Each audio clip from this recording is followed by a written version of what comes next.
မျိုးသမီးတော်တော်များများလေခလေးအမိဖြစ်သွားရင်လေခလေးရဲ့ EDPD တဲ့အင်ဂျင်နေတဲ့လဲသူကမျိုးတစ်ဖက်ကိုပတ်ပြီးသွားနိုင်တယ်ဗျကိုထမင်းစားနေတော့ခလေးအီပါရင်လေအဲ့ဒီအီကိုပြေးကုန်းပြီးတော့ထမင်းလဲဆက်စားနိုင်သေးတယ်ဗျ15မိနစ်လောက်နေခင်အိတ်လိုက်ရရင်ဗျဘဝကြီးမှာဇိတ်ခံလိုက်ရလို့ခံစားရလိမ့်မယ်ဗျအပြိုတော့ကဘလောက်ပဲရှက်တက်မိန်းကလေးဖြစ်နေသေးဗျမိခင်ဘဝရောက်သွားရင်လေ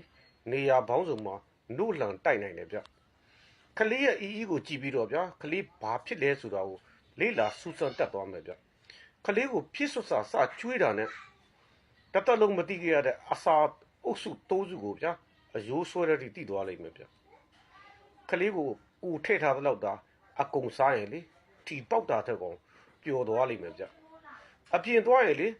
ဂျပါထဲမှာကလေးအီများပါမလားဆိုပြီးတော့ကလေးဖင်လေးကိုခဏနမ်းကြည့်နေမိလိမ့်မယ်ဗျအစာအကောင်းနေတဲ့ဗျာစိတ်ကြိုက်အိတ်ခွင့်ရတာကိုပဲလိုချင်လာလိမ့်မယ်နော်ညဘက်အိတ်တဲ့အခါမှာဗျာဘယ်တော့မှတချိုးတည်းမအိတ်ပဲနဲ့ခလေးကိုပဲထကြည့်နေမိလိမ့်မယ်တောက်ဖက်တွေကိုပဲကြိုက်တယ်ဆိုတဲ့မိန်းကလေးဗျာမြန်ဆွဲရတဲ့ခြေညက်ဖက်ကိုလေအသေးဆွဲသွားလိမ့်မယ်ဗျတခါမိတ်ကလေး2နာရီလောက်စကင်းကဲတဲ့အမျိုးသမီးက10မိနစ်နဲ့ဗျာတကူလုံးကိုပြင်တက်ဆင်တက်သွားလိမ့်မယ်ဗျအပြိုတော့ကဗျာရေဘူးအဖုံးကောင်မှဖွင့်ဖို့အားမရှိတဲ့အမျိုးသမီးကအိမ်တော်များကြသွားတော့ကတော့လေအဲ့ဒီပေါင်30လောက်လေးတဲ့ကလေးကတစ်ဖက်ကကြတော့အထုပ်တွေနဲ့ဗျာ6လော်အထိတည်းတက်သွားနိုင်တယ်ဗျအပြိုတော့ကလေနာဆေးချောင်းဆိုးတဲ့အခါမှာ2ရက်လောက်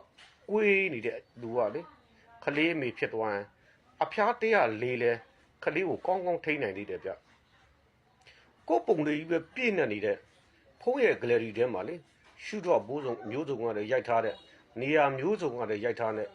ခလေးရဲ့ပုံလေးကြီးပဲပြည့်နေလိမ့်မယ်ဗျာမောရဗျာကျန်တာရှိရင်လည်းဆက်ပြီးတော့ရေးပေးပါအောင်ဗျာ